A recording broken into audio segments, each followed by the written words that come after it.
Have you ever spent days memorizing a long list of vocabulary words from a dictionary? But when you watch an English movie or listen to native speakers at a cafe, they use completely different expressions like bring up, turn down, or look into, leaving you feeling totally confused and frustrated. This happens because native speakers rarely use formal vocabulary words in their casual daily conversations. Instead, they rely completely on phrasal verbs, which are the real heartbeat of spoken English. If you try to speak English without using these natural combinations, your speech will sound incredibly stiff, formal, and robotic to anyone listening to you. It is a massive obstacle for intermediate learners because you cannot understand a phrasal verb by looking at its individual words.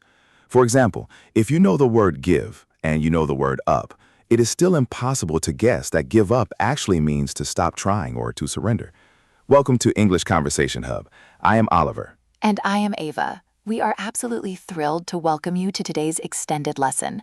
Mastering the art of using these dynamic verb combinations in casual speech is a major turning point in your journey toward true fluency, Oliver, and today we are going to make it completely simple. Exactly, Ava.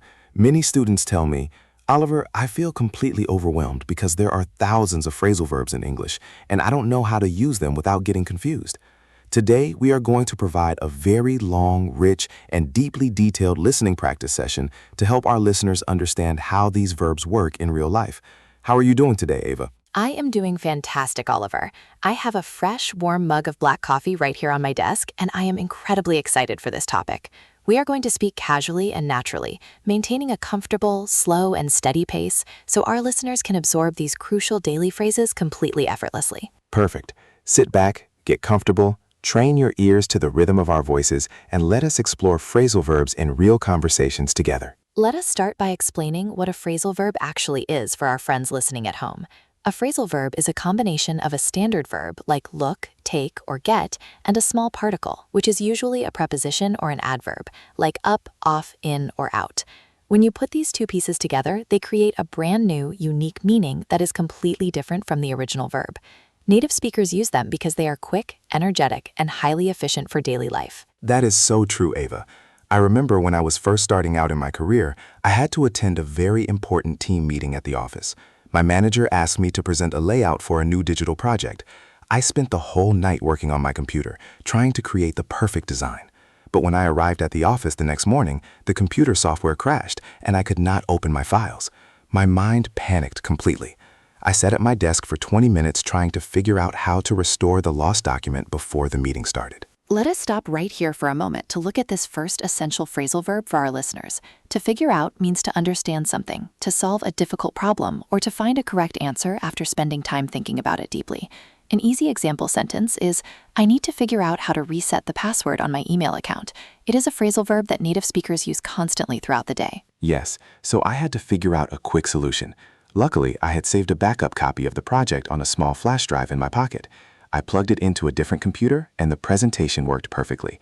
My manager was very happy with the results.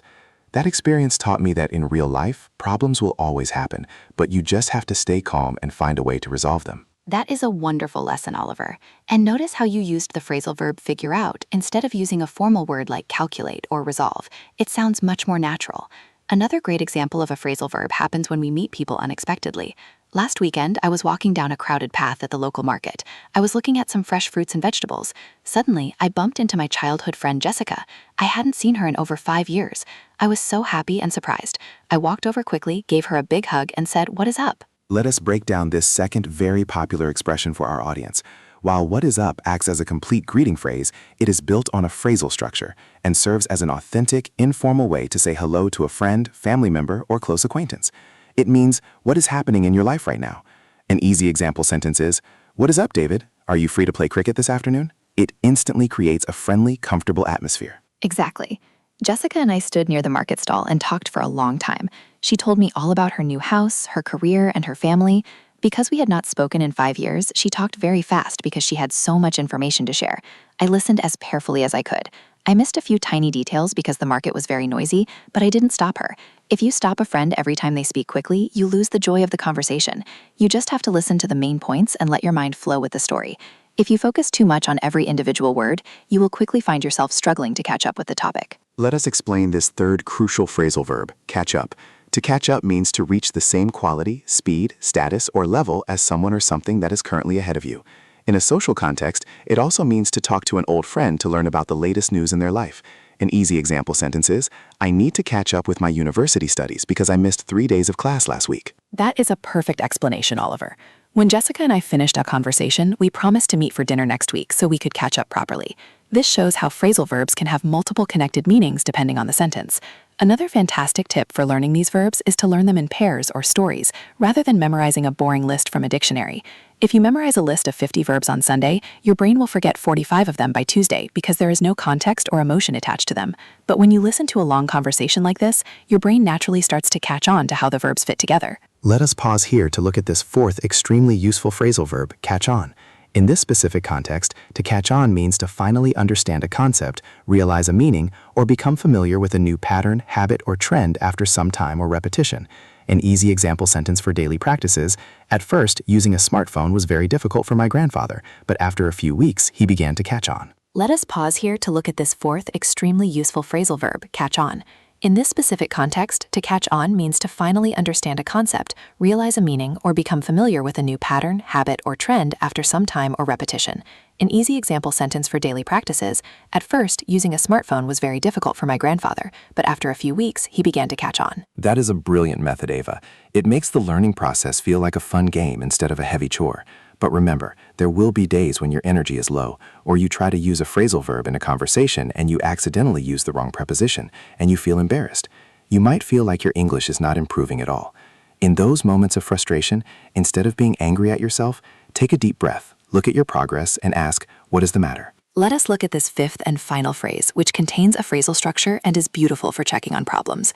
What is the matter is a gentle, compassionate way to ask someone, or yourself, what specific problem is causing sadness, worry, frustration, or physical discomfort. For example, if you see your younger brother sitting quietly and looking unhappy, you can say, "You look very sad today. What is the matter?" It shows you care and want to help them solve their problem. Exactly. If the matter is that you made a mistake, just laugh it off and keep trying. Mistakes are a completely natural part of the learning process. Every single native speaker makes mistakes too.